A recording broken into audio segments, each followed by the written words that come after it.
Dzulqarnain sampai di antara dua gunung. Didapatinya di belakang kedua gunung itu ada sebuah kaum yang hampir-hampir Dzulqarnain tidak mampu memahami bahasa mereka. Jadi Raja Dzulqarnain ini satu di antara 4 raja yang menguasai dunia, yang 2 mukmin dan 2 kafir. Adapun yang mukmin yang paling luas kekuasaannya siapa? Nabi Allah Sulaiman. Itu yang paling luas kekuasaannya. Karena kekuasaan Sulaiman bukan bagi bangsa manusia saja, bangsa jin pun dikuasai dia. Baru orang nomor 2 ya Dzulqarnain. Itulah raja yang mukmin, yang beriman kepada Allah, yang sebagian besar dunia dikuasainya. Baru setelah itu yang 2 kafir, Namrud dan Bukhtun Nasr. Lah Dzulqarnain ini menurut riwayat Abdullah ibn Abbas radhiyallahu anhuma keliling dunia sampai menghabiskan waktu 500 tahun lamanya. Sampai suatu ketika Dzulqarnain ini mengarah ke sebuah arah, maka dia kemudian sampai di antara 2 gunung. Lah di balik 2 gunung itu ada sebuah kaum. Masalahnya kaum itu tidak bisa diajak bicara. Kalaupun mereka bisa diajak bicara, Dzulqarnain tidak paham maksudnya.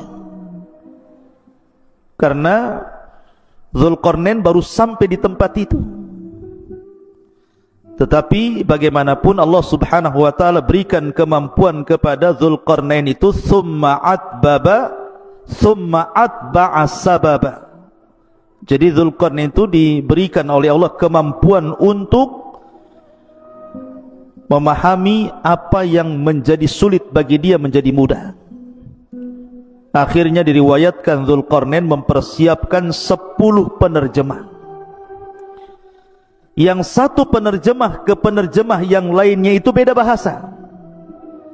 Jadi kaum yang tidak bisa dipahami bahasanya ini kemudian bicara kepada penerjemah pertama dengan bahasa lain.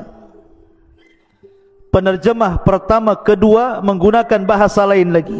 Penerjemah kedua, ketiga menggunakan bahasa lain lagi. Sampai 10 bahasa untuk menerjemahkan keinginan kaum di balik 2 gunung itu. Setelah 10 bahasa, Dzulqarnain baru paham. Oh, maksudnya apa? Apa maksudnya keinginan mereka? Itu digambarkan dalam Al-Quran. Qalu, mereka mengatakan, ya Dzulqarnaini, inna Ya'juj wa Ma'juj mufsiduna fil ardi, fahal naj'alu laka kharjan ala an taj'al bainana wa bainahum sadda. Mereka mengatakan, ya Dzulqarnain, sesungguhnya ada sebuah kaum namanya Ya'juj dan juga Ma'juj. Mereka adalah makhluk perusak di bumi. Maka bolehkah kami membayarmu, memberikan imbalan agar engkau membuatkan antara kami dan mereka sebuah benteng yang sangat besar, biar mereka tidak datang lagi kemari. Kemudian Dzulqarnain mengatakan, qala ma makkani fihi rabbi khairun fa'inuni biquwatin aj'al bainakum wa bainahum radmah. Maka Dzulqarnain berkata, apa yang telah Allah anugerahkan kepadaku jauh lebih baik dibandingkan imbalan kalian. Akan tetapi bantulah aku dengan kekuatan agar aku dapat membuatkan untuk kalian sebuah benteng yang bisa menghalangi kalian dengan mereka. Lihat bagaimana Dzulqarnain membuat benteng di sini. Allah katakan, atuni zubural hadid, datangkan kepadaku potongan-potongan besi. Hatta idza sawa bainas sadafaini, hingga ketika potongan-potongan besi itu telah terpasang sama rata dengan puncak gunung itu. Jadi besi itu ditancap-tancapkan seperti pagar begitu, sampai tingginya sama dengan gunung itu. Kemudian kata Dzulqarnain, qala khfuhu hatta idza ja'alahu naran qala atuni ufrig alaihi qatran famastata'u an yadharu wa mastata'u lahu nakbah. Maka Dzulqarnain berkata, tiupkanlah hingga ketika besi itu sudah menjadi merah karena terbakar api. Maka dia mengatakan, berilah aku agar kutuangkan ke atas besi itu tembaga yang sangat mendidih, maka mereka Ya'juj dan Ma'juj tidak dapat mendakinya dan tidak dapat pula melubanginya. Menunjukkan bahwa ini kekuatan yang Allah Subhanahu wa taala anugerahkan kepada Dzulqarnain. Dari sini terjadi perselisihan ulama. Apakah Dzulqarnain itu seorang nabi ataukah bukan? Bagi yang mengatakan bahwa Dzulqarnain seorang nabi, berarti mukjizatnya mampu membentuk sebuah benteng yang menghalangi antara Ya'juj dan Ma'juj dengan kaum yang tidak bisa dipahami bahasanya itu. Tetapi bagi yang mengatakan bahwa Dzulqarnain bukan nabi, itu hanya karamah saja. Allah anugerahkan kepada Dzulqarnain karena keajaiban dunia itu tidak lepas dari 3 perkara: mukjizat, karamah dan sihir. Mukjizat bagi para nabi, karamah bagi para wali, dan sihir bagi para dukun. Yang ingin saya kisahkan bukan kisah Dzulqarnain, tetapi yang saya ingin kisahkan malam ini tentang siapa Ya'juj dan Ma'juj itu. Baik, di dalam hadis Nabi SAW mengatakan, lan taquma as-sa'ah hatta yakuna qablaha asyra ayatin tulu'us syamsi min maghribiha wa khurujud dabbati wa khuruju Ya'juj wa Ma'juj. Dalam sebuah hadis yang dikeluarkan Abi Dawud, Nabi SAW bersabda, tidak mungkin tegak hari kiamat sampai kalian mendapati 10 tanda dari tanda-tanda besar hari kiamat. Dalam hadis ini disebutkan sebagiannya. Pertama, munculnya matahari dari arah barat. Yang kedua, munculnya binatang bumi yang bisa bicara. Dan yang ketiga, Ya'juj dan Ma'juj. Kapan keluarnya Ya'juj dan Ma'juj itu, ikhwan? Dan siapa Ya'juj dan Ma'juj itu? Ada yang mengatakan bahwa Ya'juj dan Ma'juj itu satu bapak dengan kita. Bukan satu bapak satu ibu. Kalau saya dengan antum itu satu bapak satu ibu, dari Adam dan Hawa. Tapi Ya'juj dan Ma'juj itu satu bapak saja, lain ibu dengan kita. Lalu siapa ibunya? Ada yang mengatakan bahwa suatu ketika Nabi Adam ini ihtilam, mandi ataupun mimpi basah, sehingga sampai mengeluarkan sperma. Lah spermanya Adam ini jatuh ke tanah. Rupanya karena jatuh ke tanah itulah akhirnya sperma yang menyatu dengan tanah itu tiba-tiba membentuk manusia dari tanah. Itulah yang disebut dengan Ya'juj dan Ma'juj. Jadi bapaknya Adam, ibunya tanah. Nah, itu pendapat yang pertama. Berarti Ya'juj dan Ma'juj dengan kita itu satu bapak, karena beda ibu. Kalau kita kan satu ibu satu bapak. Kalau mereka satu bapak dengan kita saja. Tapi tentu riwayat ini batil, ikhwan. Karena tidak bisa kita menetapkan sesuatu tanpa dalil. Ini cerita Israiliyat. Ya. Tetapi pendapat yang kuat bahwa Ya'juj dan Ma'juj itu satu bapak satu ibu dengan kita. Dia turunan Adam dan juga turunan Hawa. Allah Subhanahu wa taala berfirman dalam surah Al-Ankabut ayat 15, fa'anjainahu wa ashabas safinati. Kami selamatkan Nuh dan seluruh orang-orang yang ada di perahunya. Dan Allah juga mengatakan dalam surah As-Saffat ayat 77, wa ja'alna dzurriyyatahu humul baqin. Dan kami jadikan seluruh anak turunan Nuh itu yang akan hidup sampai kiamat. Dari sini bahwa Ya'juj dan Ma'juj itu secara nasab itu sampai kepada Nuh alaihi salatu wassalam. Disebutkan bahwa dalam sebuah hadis yang diriwayatkan dalam kitab Al-Musnad ataupun dalam kitab Sunan, jadi Nuh alaihi salatu wassalam itu kan memiliki beberapa putra. Ada 4 putra, tetapi yang satu kafir. Namanya Kan'an, itu kafir, ikut agama ibunya dan mati tenggelam.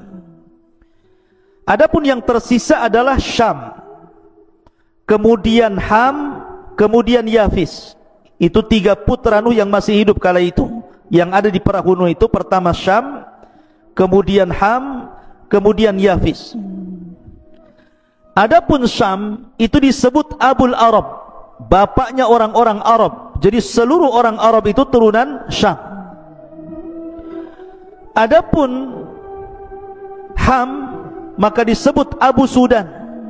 Orang-orang Sudan, orang-orang berkulit hitam itu bapaknya siapa? Ham. Adapun Yafis itu Abu Turk, bapaknya orang-orang Turku.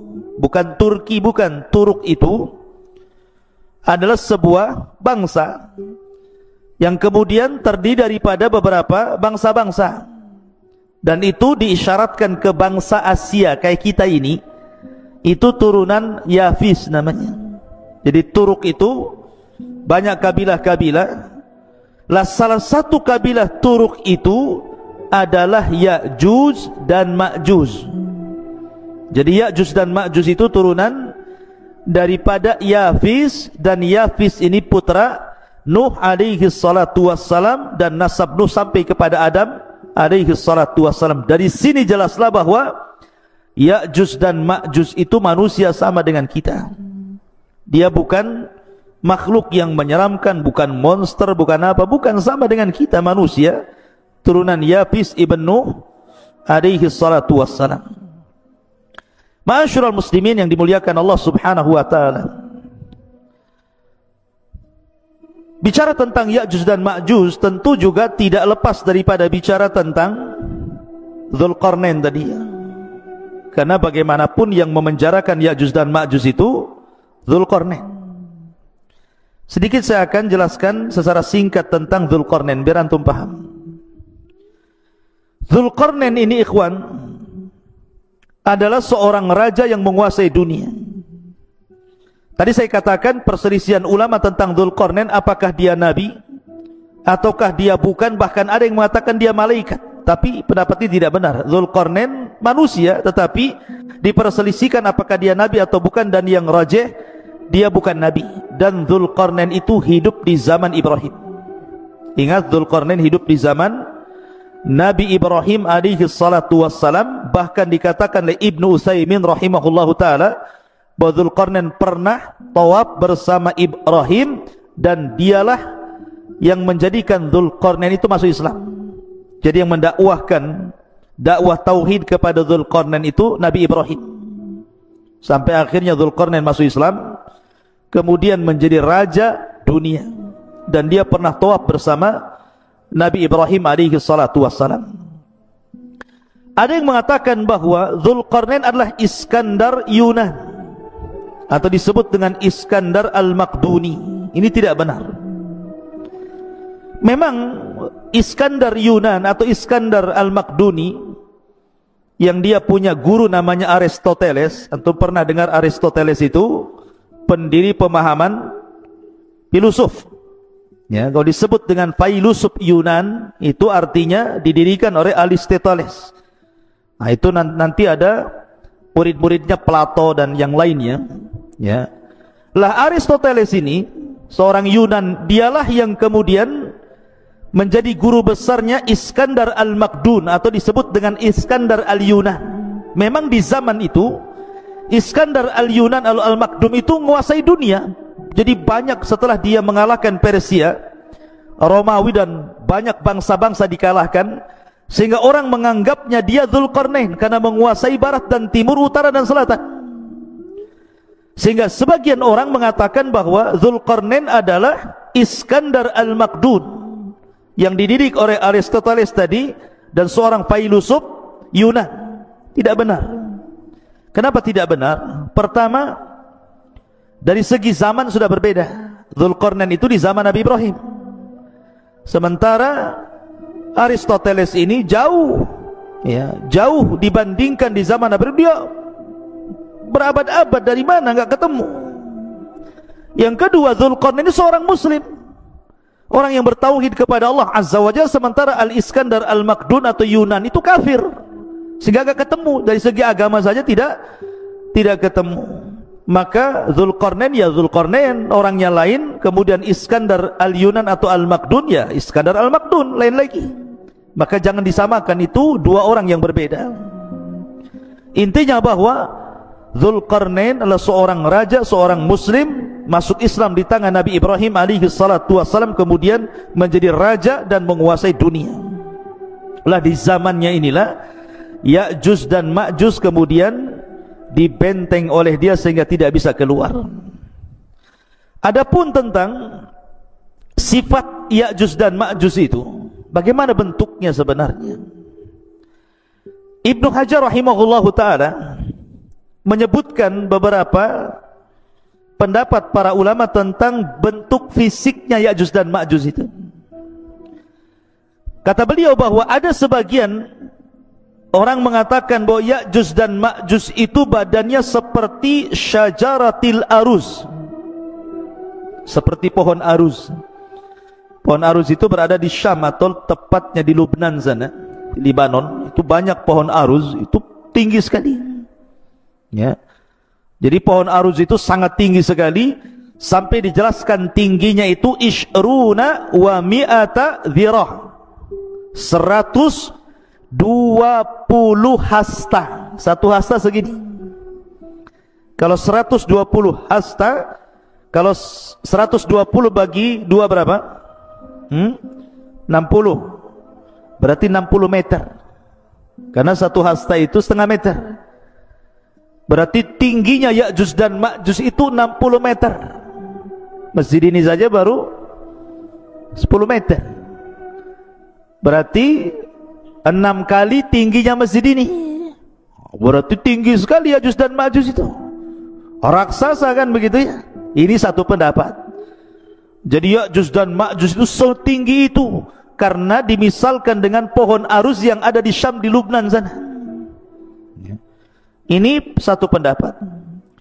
Pendapat yang kedua bahwa Ya'juj dan Ma'juj itu simfun arba'atu adru fi arba'ati adru. Satu dhira, satu hasta. Jadi dia tingginya 4 hasta, lebarnya 4 hasta. Nah, jadi kotak itu jadinya, ya. Jadi bentuk Ya'juj dan Ma'juj itu 2 meter tingginya, kemudian panjangnya juga 2 meter, lebarnya 2 meter, tingginya 2 meter. Jadi kayak kardus jadinya, ya. Jadi itu ada juga yang mengatakan Ya'juj dan Ma'juj itu seperti itu. Kemudian juga ada yang berpendapat simfun yaftarishuna adhanahum wa yaltahifuna bil ukhra. Jadi Ya'juj dan Ma'juj itu punya telinga besar sekali. Telinganya besar sekali, panjang.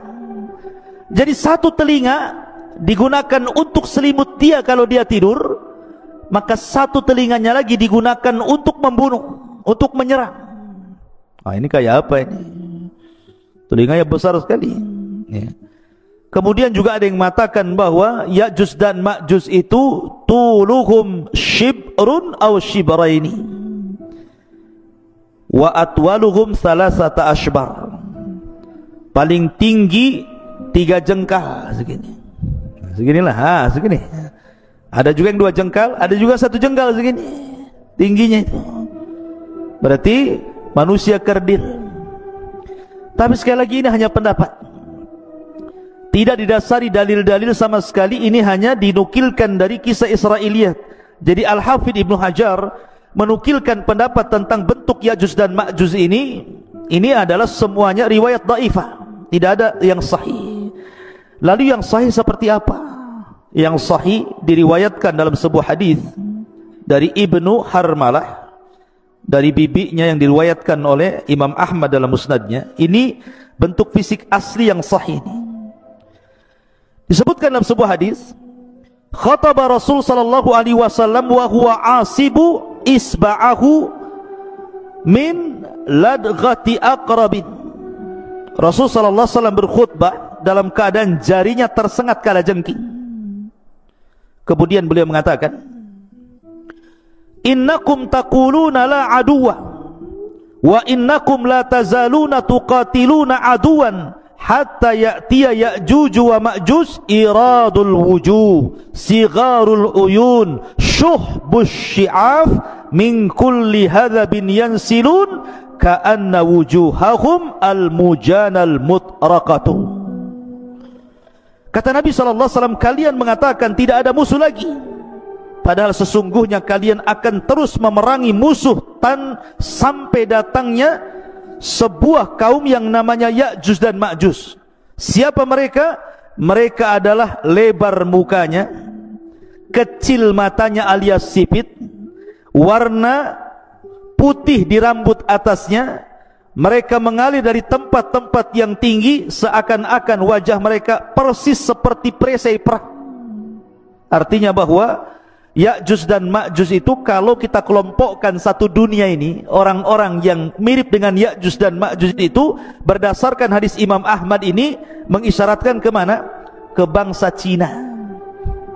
Ke bangsa Cina kan? Kita ini orang-orang Asia itu kan matanya sipit, bulat, pendek gitu ya. Orang-orang kayak orang-orang Mongol gitu ya. Ya, jadi Ya'juj dan Ma'juj itu disyaratkan kepada bangsa-bangsa Cina. Tapi bukan berarti kemudian Ya'juj dan Ma'juj itu Cina, tidak ada. Bukan, orang Cina bukan Ya'juj dan Ma'juj. Maksudnya fisiknya persis seperti mereka, seperti orang Cina. Kalau Novel ini tidak seperti orang Cina, orang Bangla ini. Ya. Jadi Ya'juj dan Ma'juj itu seperti orang Cina, maksudnya fisiknya, tapi bukan berarti Cina itu Ya'juj dan Ma'juj, tidak. Karena ada yang berpendapat bahwa Ya'juj dan Ma'juj itu Cina, bukan. Kemudian benteng yang dibangun Dzulqarnain itu tembok Cina, ya, enggak nyambung ikhwan. Jaka sembung enggak nyambung. Kenapa? Karena tadi saya sudah jelaskan ayatnya kan, bahwa temboknya Dzulqarnain itu terbuat dari besi, kemudian dilumuri tembaga. Nah, tembok Cina dari mana?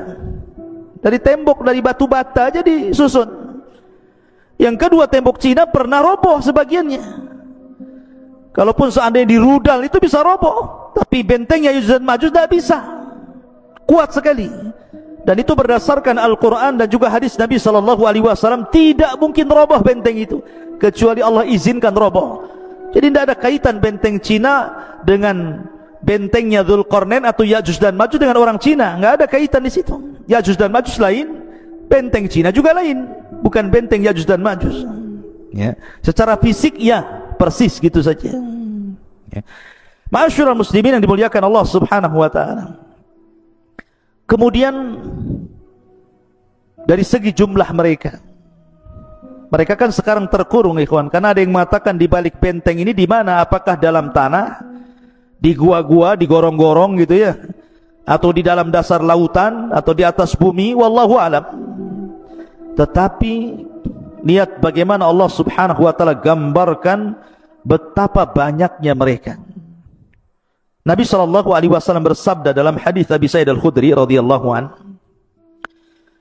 Nabi SAW mengatakan, yaqulullah, berarti di sini hadis qudsi, Allah berfirman, ya Adam, wahai Adam.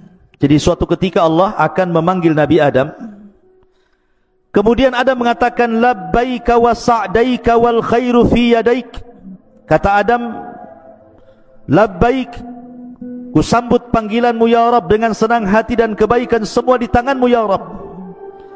Fayaqul, maka Allah berfirman, akhrij ba'than nar, wahai Adam, keluarkan pasukan penghuni neraka. Adam, keluarkan pasukan penghuni neraka. Kemudian dia mengatakan, inna kulla alfi tis'a mi'atin wa tis'atan wa tis'ina fa indahu yashibus saghir wa tada'u kullu dhati hamlin hamlaha wa tara an-nasa sukara wa ma hum bisukara walakinna adzaballahi syadid. Qalu ya Rasulullah wa ayyuna dhalikal wahid? qala abshiru fa inna minkum rajulan wa min Ya'juj wa Ma'juj alfa. Perhatikan. Kemudian kemudian Allah berfirman kepada Adam, keluarkan pasukan penghuni neraka. Adam bertanya, apa pasukan penghuni neraka itu ya Rabb? Maka Allah mengatakan, mereka dari setiap 1000 orang 999 orang. Jadi perbandingan kita dengan Ya'juj dan Ma'juj itu, jadi kalau ada 1000 orang, maka satu kita 999 Ya'juj dan Ma'juj. Anda bisa bayangkan bandingannya itu. Jadi kalau antum di sini ada 20 orang, dibandingkan dengan Ya'juj dan Ma'juj, setiap satu orang bandingannya 999.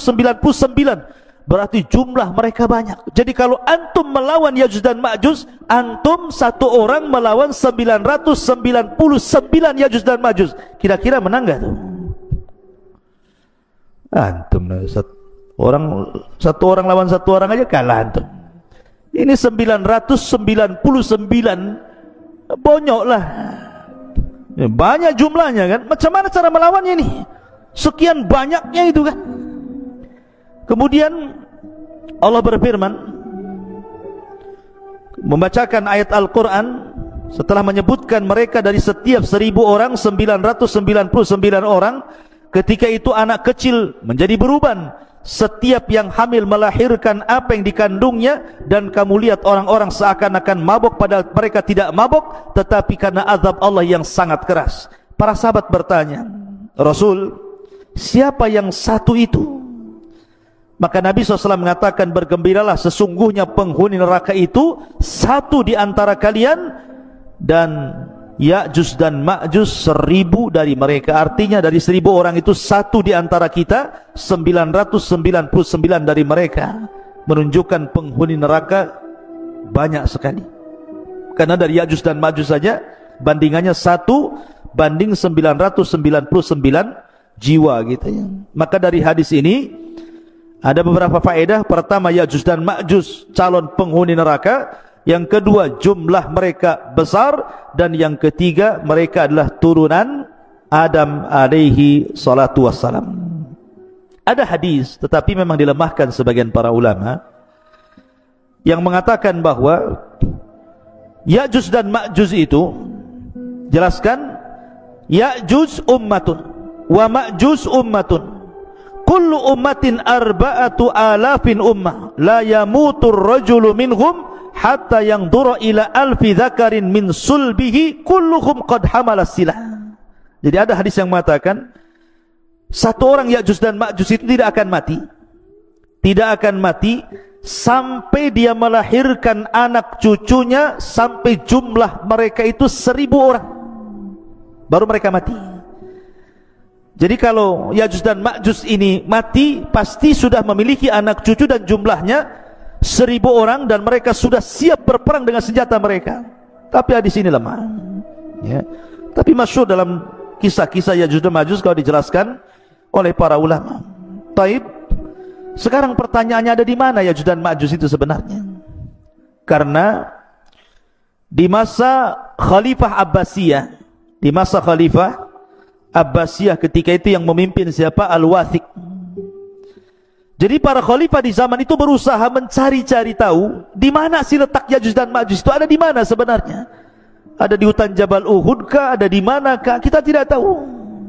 Tapi yang jelas bahwa khalifah-khalifah di zaman dulu itu berusaha mencari tempat di mana Ya'juj dan Ma'juj itu. Lah salah satunya Khalifah Abbasiyah Al-Wathiq mengirim sebuah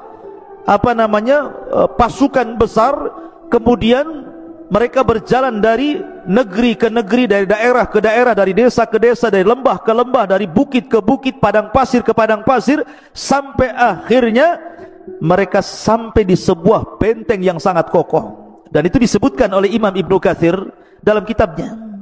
Jadi pasukan Al-Wathiq Khalifah Abbas ini berhasil menemukan benteng itu.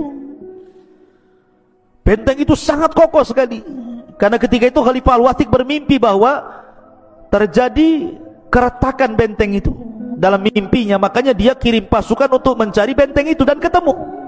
Rupanya benteng yang sangat kokoh sekali, yang sangat tinggi sekali, yang tidak bisa diretakkan sama sekali. Akhirnya kemudian mereka pun menyisihkan pasukan mereka untuk menjaga benteng itu, kemudian pulang. Memang kisah ini Ibnu Katsir tidak menyebutkan sanadnya, tetapi beliau menyebutkan seperti itu. Cuman letaknya di mana masalahnya? Ya. Lah dari sini ikhwatul fiddin muliakan Allah Azza wa Jalla, sebagian ulama mengatakan bahwa Ya'juj dan Ma'juj itu terletak di antara dua lautan yang disebut dengan lautan Aswad, lautan hitam, dan lautan Qazwin. Namanya lautan Qazwin dan lautan hitam, di tengah-tengahnya. Ada juga yang mengatakan seperti yang dikatakan oleh Al-Imam At-Tabari, Al-Imam At-Tabari rahimahullahu taala, bahwa letak Ya'juj atau bentengnya Dzulqarnain yang dibaliknya itu ada Ya'juj dan Ma'juj, itu baina Armenia wa Adribijan walakin lam yasil ahadun ila dzalik. Kata At-Tabari mengatakan bahwa letak benteng Dzulqarnain atau letak Ya'juj dan Ma'juj itu ada di antara Armenia dan Adribijan. Antara Armenia dan Adribijan, mungkin kalau sekarang mungkin dekat Georgia namanya, Georgia gitu ya. Nah, di sekitar Georgia sana. Nah, sekitar itulah. Mungkin dari Cina itu ke arah mana itu? Ke arah selatan atau ke utara gitu ya. Nah, sekitar itu. Tapi yang jelas tidak ada satupun orang yang sampai ke situ. Adapun kisah Ibnu Katsir tentang delegasi Khalifah Abbasiyah Al-Wathiq ini wallahu alam, karena tidak bersanad masalahnya. Tapi yang jelas kita yakini bahwa Ya'juj dan Ma'juj itu ada di balik benteng Dzulqarnain. Kapan keluarnya? Wallahu alam, karena itu tanda dari tanda-tanda kiamat besar. Sekarang bagaimana keluarnya? Bagaimana cara keluarnya? Ma'asyiral muslimin yang dimuliakan Allah Azza wa Jalla, saya akan runut satu tanda kiamat sebelum keluarnya Ya'juj dan Ma'juj.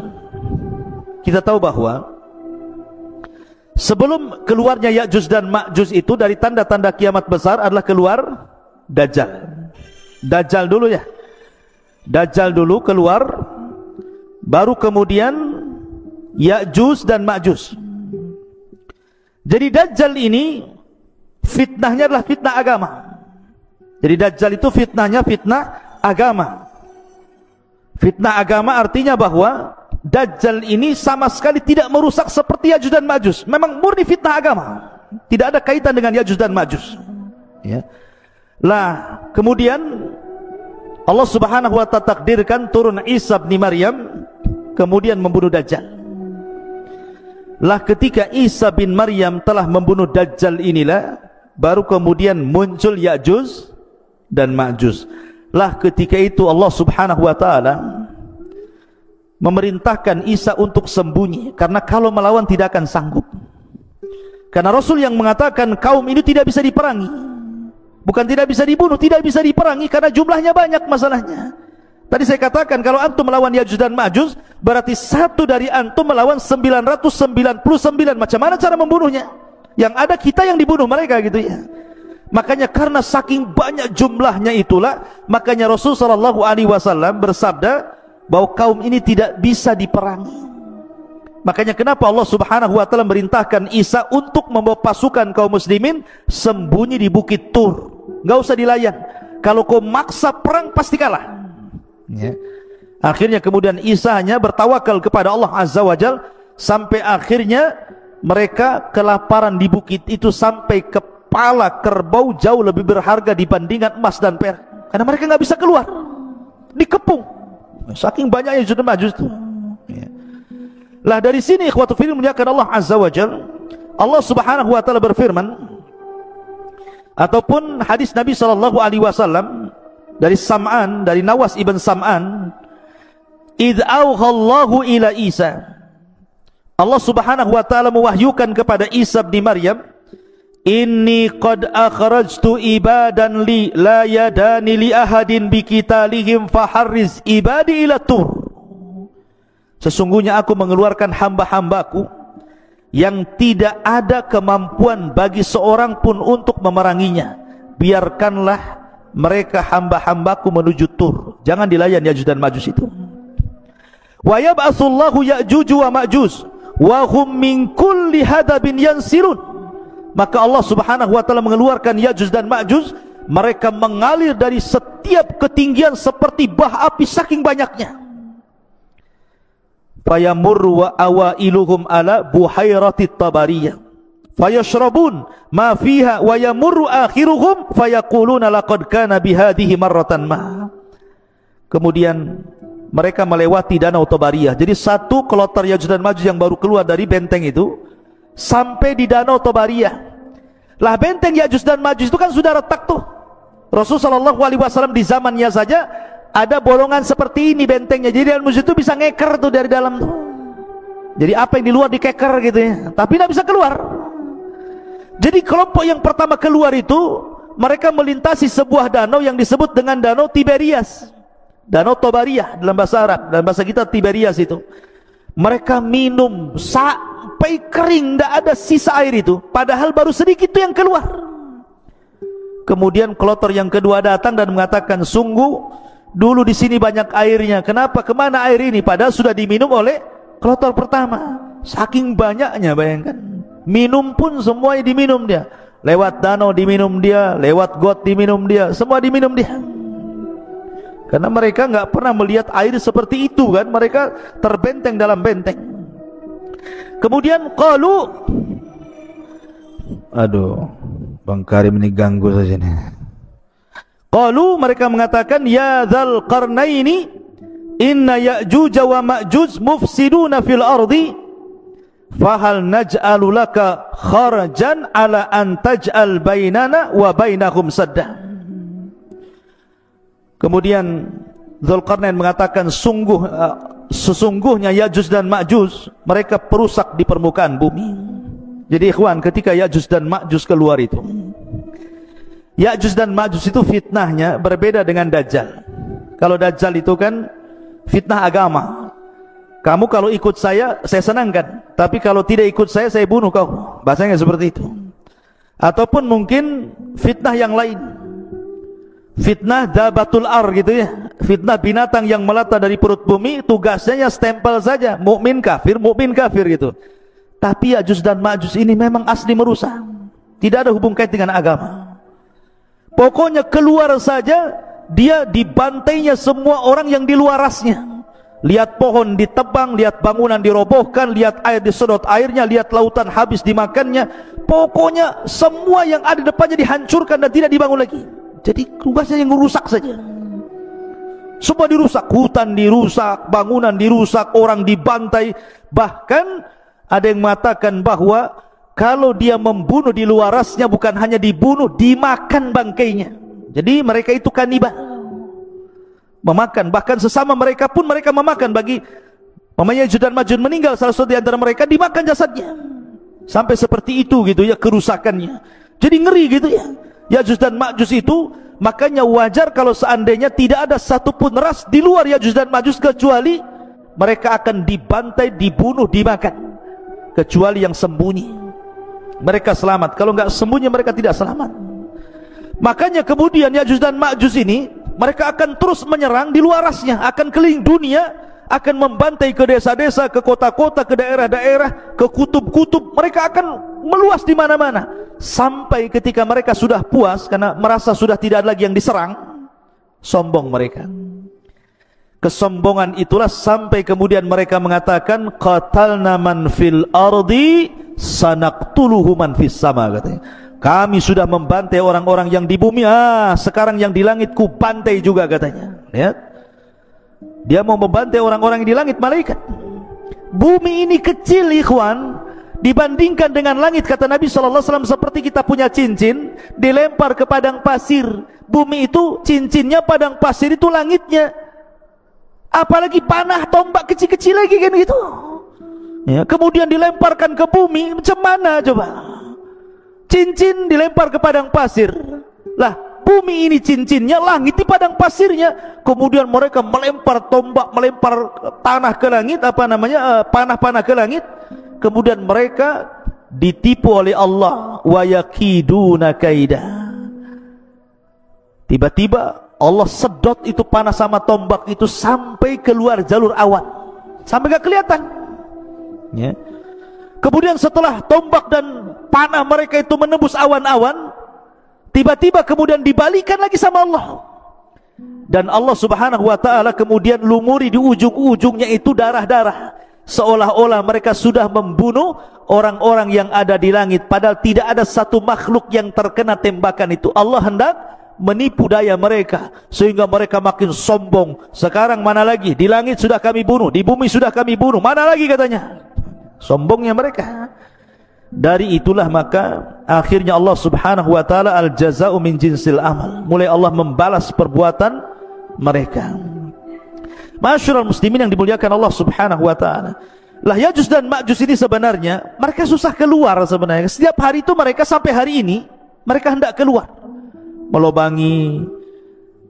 Jadi kalau sudah lubang kemudian matahari mulai terbit, maka matahari mulai terbenam, maka mereka kemudian pulang lagi.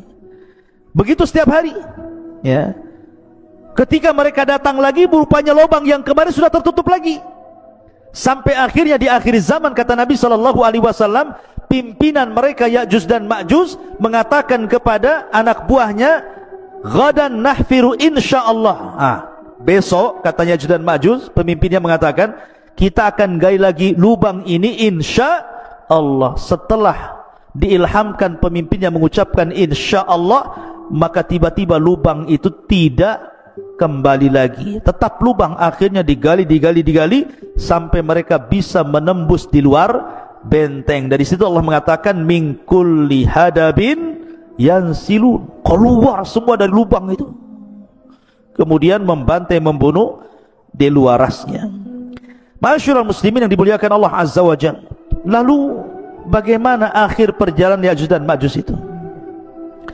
Jadi ketika Ya'juj dan Ma'juj itu sudah membantai semua di luar rasnya, manusia-manusia di luar rasnya, kecuali yang selamat ya, tadi Isa dan para pengikutnya yang ada di Bukit Tur, dan orang-orang yang sembunyi entah di mana, entah berantai, yang penting mereka selamat. Maka Isa melihat kerusakan itu kemudian berdoa kepada Allah agar Allah menghancurkan mereka. Dari sini Allah subhanahu wa ta'ala kemudian mengutus apa? Naghaf. Apa Naghaf? Naghaf itu semacam ulat. Lihat bagaimana kalau Allah menghancurkan sebuah kaum, tidak perlu ngirim buaya, apalagi buaya darat, ya. Jadi cukup dikirim ulat saja, tidak perlu mengirim harimau, cukup ulat. Jadi ketika Ya'juj dan Ma'juj itu sedang tertidur, semuanya tertidur, istirahat, tiba-tiba Allah kirim ulat banyak sekali, di mana-mana ada ulat. Rupanya ulat itu berjalan ke belakang sampai di tengkuknya. Tiba-tiba Allah subhanahu wa ta'ala jadikan ujung mulut ulat itu menembus tengkuk Ya'juj dan Ma'juj, masuk dari belakang, kemudian merusak isi badannya. Subhanallah, seperti listrik kalau antum cabut gardunya itu, apa yang terjadi? Bukan satu yang mati, satu batang mati. Kalau gardunya dicabut, satu batang mati. Artinya ketika satu Ya'juj dan Ma'juj mati, semua mati. Bukan ini dulu mati, besok ini, minggu depan ini, enggak, ya. Jadi satu mati, mati semua. Subhanallah, coba bayangkan bagaimana Allah subhanahu wa ta'ala bisa mewafatkan Ya'juj dan Ma'juj dalam satu waktu. Tidak harus menunggu hari ini, besok, bulan, dah. Satu mati semua. Subhanallah. Dan bangkainya Ya'juj dan Ma'juj setiap satu bengkal ada, satu jengkal ada, satu jengkal, karena jumlah mereka banyak. Sehingga Isa bin Maryam kebingungan ketika melihat jusas, bangkai-bangkai Ya'juj dan Ma'juj yang berserakan di sana sini. Maka kemudian Isa pun berdoa kembali untuk Allah membersihkan mereka. Dikirimlah burung-burung unta, burung-burung besar seperti unta.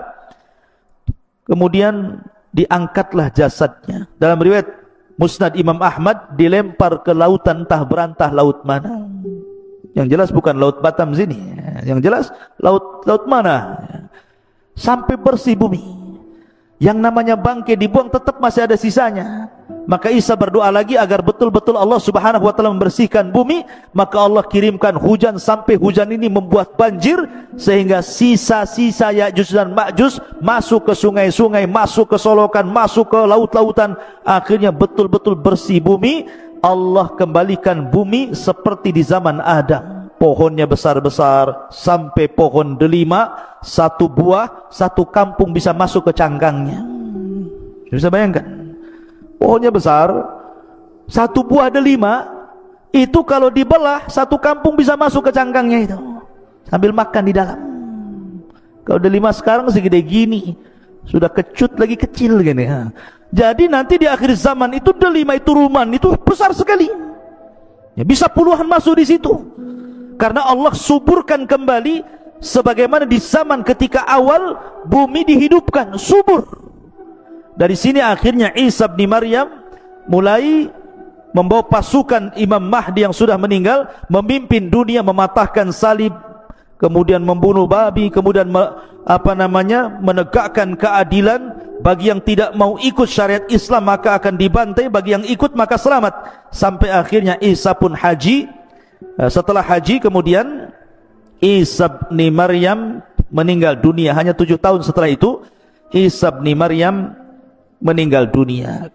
Nah, itu diantara kisah Ya'juj dan Ma'juj yang disebutkan dalam surah Al-Kahfi. Kata At-Tabari mengatakan bahwa letak benteng Dzulqarnain atau letak Ya'juj dan Ma'juj itu ada di antara Armenia dan Azerbaijan.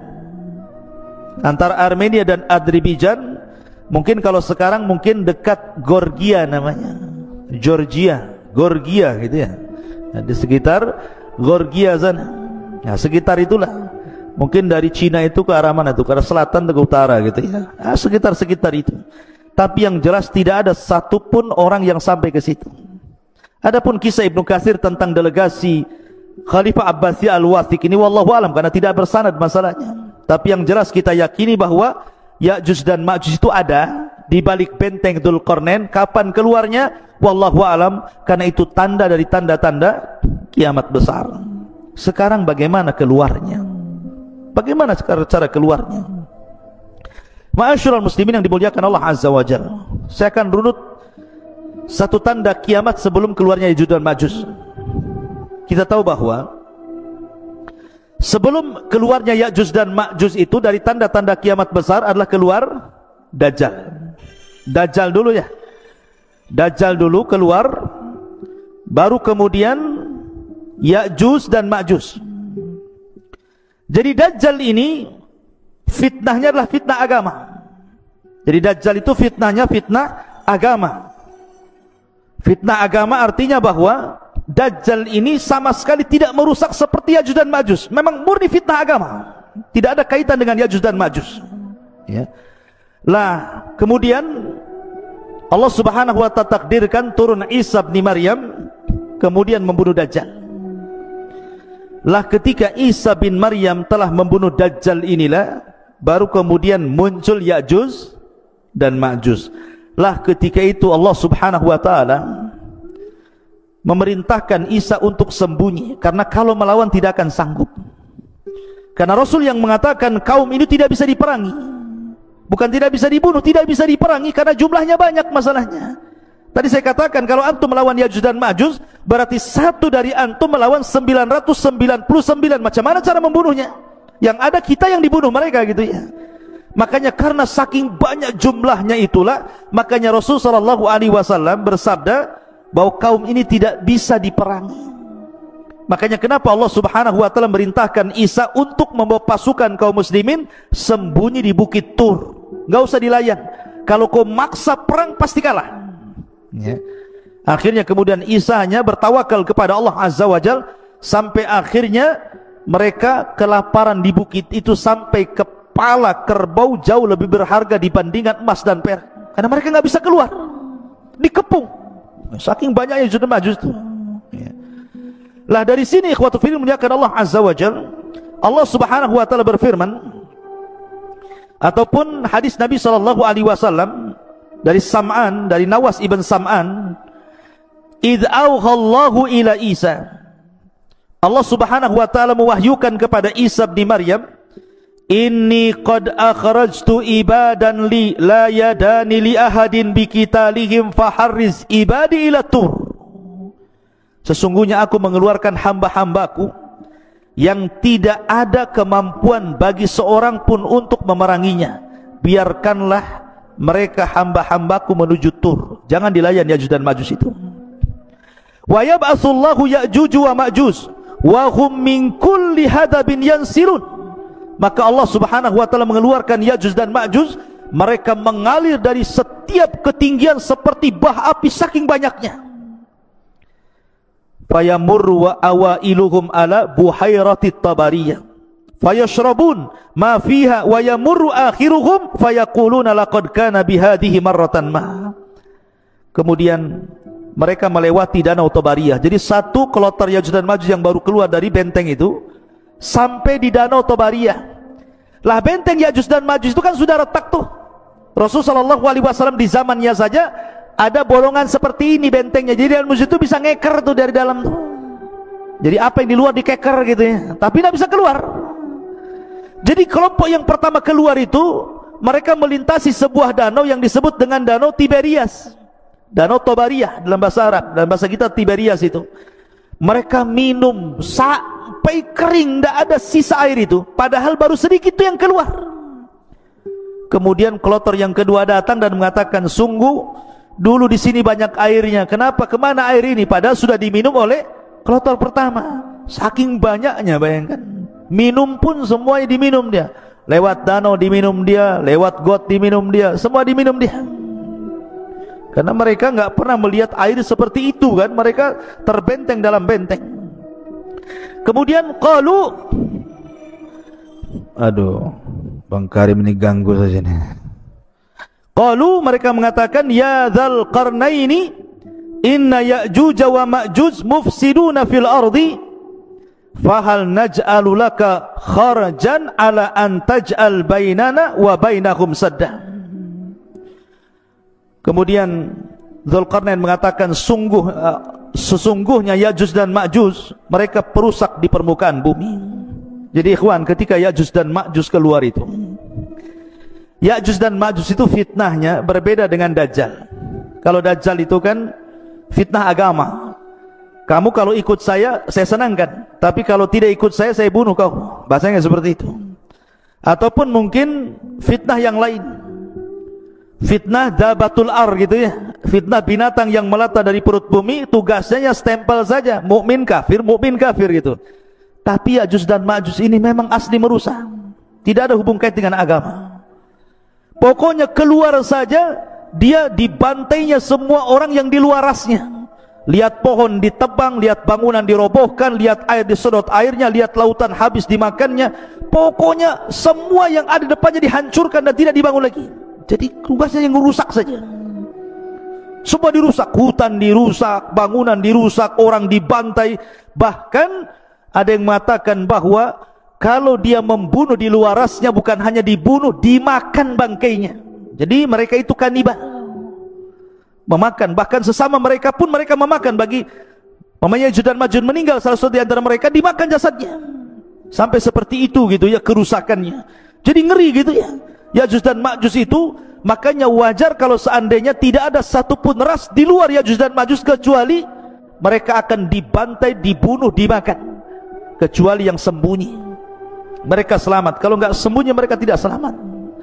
Makanya kemudian Ya'juj dan Ma'juj ini mereka akan terus menyerang di luarasnya, akan keliling dunia, akan membantai ke desa-desa, ke kota-kota, ke daerah-daerah, ke kutub-kutub. Mereka akan meluas di mana-mana, sampai ketika mereka sudah puas karena merasa sudah tidak ada lagi yang diserang, sombong mereka.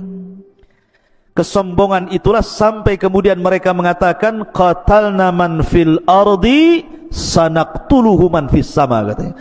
Kami sudah membantai orang-orang yang di bumi, sekarang yang di langit ku bantai juga, katanya. Lihat, dia mau membantai orang-orang yang di langit, malaikat. Bumi ini kecil ikhwan, dibandingkan dengan langit, kata Nabi SAW, seperti kita punya cincin dilempar ke padang pasir. Bumi itu cincinnya, padang pasir itu langitnya. Apalagi panah tombak kecil-kecil lagi kan gitu ya. Kemudian dilemparkan ke bumi, macam mana coba? Cincin dilempar ke padang pasir, lah bumi ini cincinnya, langit di padang pasirnya. Kemudian mereka melempar tombak, melempar tanah ke langit, panah-panah ke langit. Kemudian mereka ditipu oleh Allah, wa yakiduna kaida. Tiba-tiba Allah sedot itu panah sama tombak itu sampai keluar jalur awan. sampai gak kelihatan. Ya. Kemudian setelah tombak dan panah mereka itu menembus awan-awan, tiba-tiba kemudian dibalikan lagi sama Allah. Dan Allah subhanahu wa ta'ala kemudian lumuri di ujung-ujungnya itu darah-darah, seolah-olah mereka sudah membunuh orang-orang yang ada di langit, padahal tidak ada satu makhluk yang terkena tembakan itu. Allah hendak menipu daya mereka sehingga mereka makin sombong. Sekarang mana lagi, di langit sudah kami bunuh, di bumi sudah kami bunuh, mana lagi katanya. Sombongnya mereka. Dari itulah maka akhirnya Allah subhanahu wa ta'ala al-jaza'u min jinsil amal, mulai Allah membalas perbuatan mereka. Masyarul muslimin yang dimuliakan Allah subhanahu wa ta'ala, lah Ya'juj dan Ma'juj ini sebenarnya mereka susah keluar sebenarnya. Setiap hari itu mereka sampai hari ini mereka hendak keluar melubangi.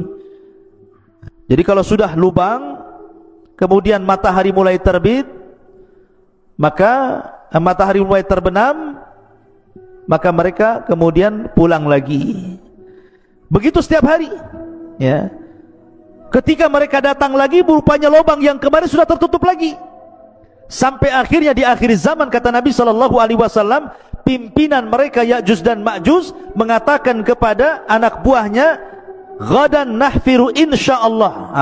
Besok, katanya Ya'juj dan Ma'juj, pemimpinnya mengatakan, kita akan gali lagi lubang ini insya Allah. Setelah diilhamkan pemimpinnya mengucapkan insya Allah, maka tiba-tiba lubang itu tidak kembali lagi, tetap lubang. Akhirnya digali sampai mereka bisa menembus di luar benteng. Dari situ Allah mengatakan min kulli hadabin yansilun, keluar semua dari lubang itu, kemudian membantai membunuh di luarasnya.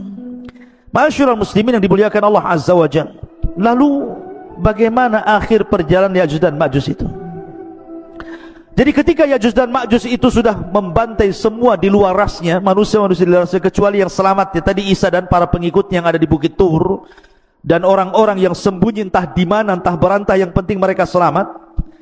Maka Isa melihat kerusakan itu kemudian berdoa kepada Allah agar Allah menghancurkan mereka.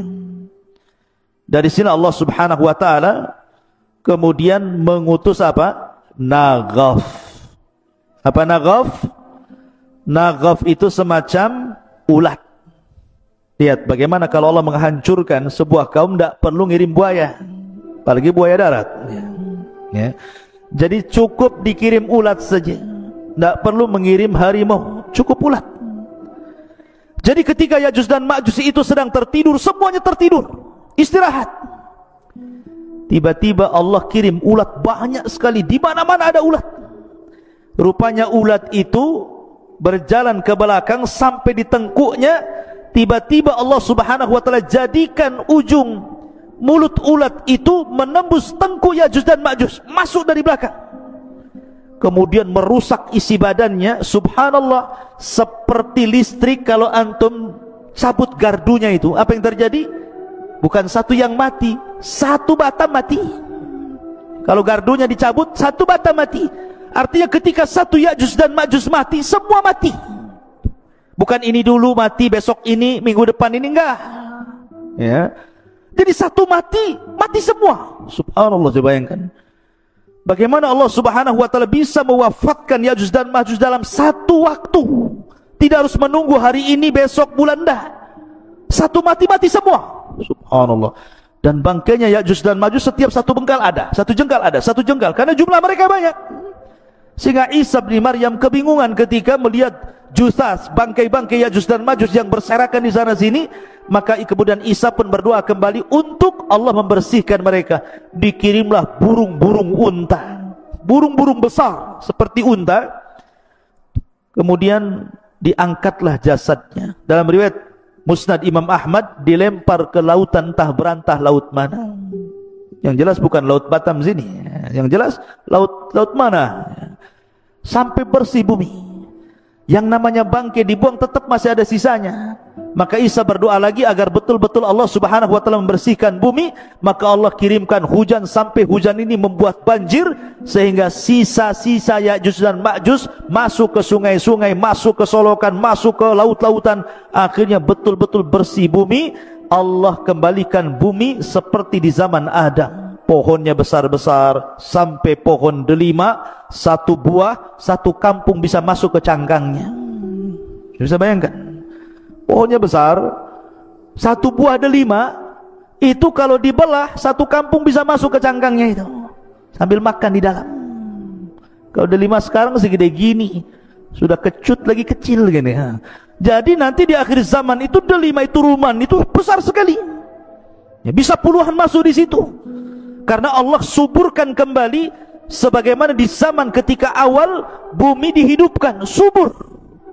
Dari sini akhirnya Isa bin Maryam mulai membawa pasukan Imam Mahdi yang sudah meninggal, memimpin dunia, mematahkan salib, kemudian membunuh babi, kemudian menegakkan keadilan. Bagi yang tidak mau ikut syariat Islam maka akan dibantai, bagi yang ikut maka selamat. Sampai akhirnya Isa pun haji. Setelah haji kemudian Isa bin Maryam meninggal dunia. Hanya 7 tahun setelah itu Isa bin Maryam meninggal dunia. Nah, itu diantara kisah Ya'juj dan Ma'juj yang disebutkan dalam surah Al-Kahfi.